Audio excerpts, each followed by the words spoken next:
Hey guys, Jeannie here again from Caker Struggles. Today I'm going to be showing you how to make a white chocolate mango ganache. Ganache is one of those things that sounds way more complicated than it is. You see it on a lot of different pastries. You can use it to fill truffles, you can use it as a drip on your cake. Sometimes you see it as a filling in those really fancy pastries that have about 900 different elements on the Instagram videos that we all aspire to.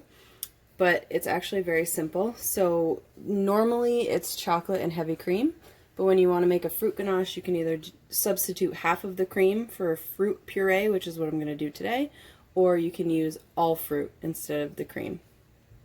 So we're going to start with a half a cup of heavy cream in our pan.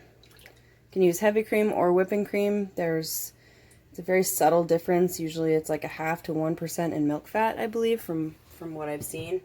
I've checked the brands in my store and that's the only difference, so I usually just get whichever one's cheaper. And then I have a half a cup of mango puree.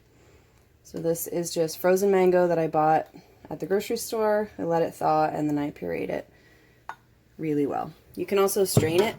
I kind of like having the fruit pulp in there because it reminds you of what you're eating. Just going to turn the stove on to about low medium. And I'm going to whisk these together. Oops.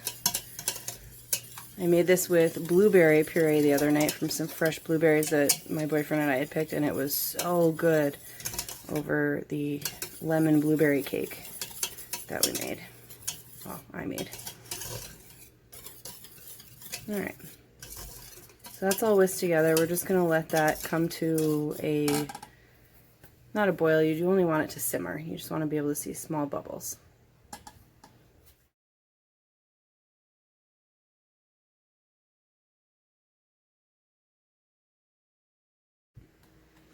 Okay, so now we're starting to see bubbles on the surface of our cream and puree mixture. So it's time to add it to our white chocolate. Grab a whisk here. So I have, just readjust here. I have 1 cup of white chocolate chips in my bowl. These are nothing fancy, they're just store brand white chocolate chips. But you can certainly use a higher quality and get an even better ganache. So what I'm going to do is just go ahead and pour this all over the top of those white chocolate chips. I'm going to get it all because it's delicious.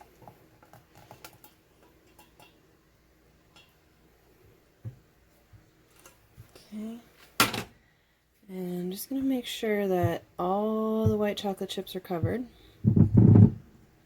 We're going to let it sit for about 5 minutes to let the chocolate melt. Okay, so it's been about 5 minutes. Hopefully those chocolate chips have melted by now. We're going to go ahead and whisk it all together.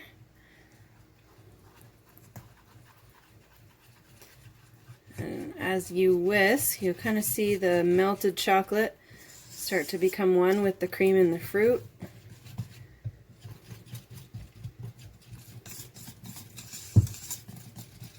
And you want to just make sure that you get all your chocolate chunks out of there.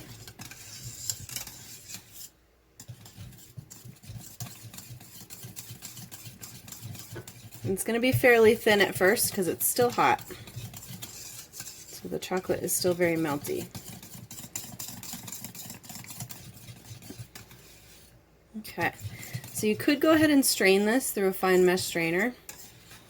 I'm not gonna, because I kind of like those little bits of cocoa butter and the mango chunks in there.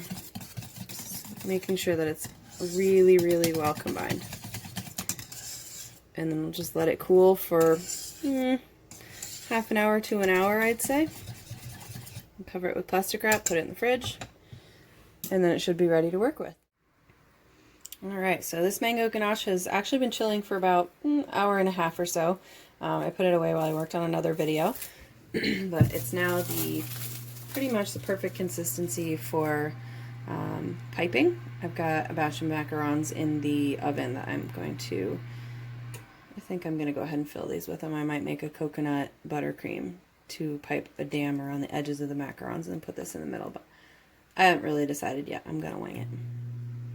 Yeah, so that's mango white chocolate ganache with heavy cream. Thanks for watching, and if you like what you see, you want to see some more, please click subscribe below.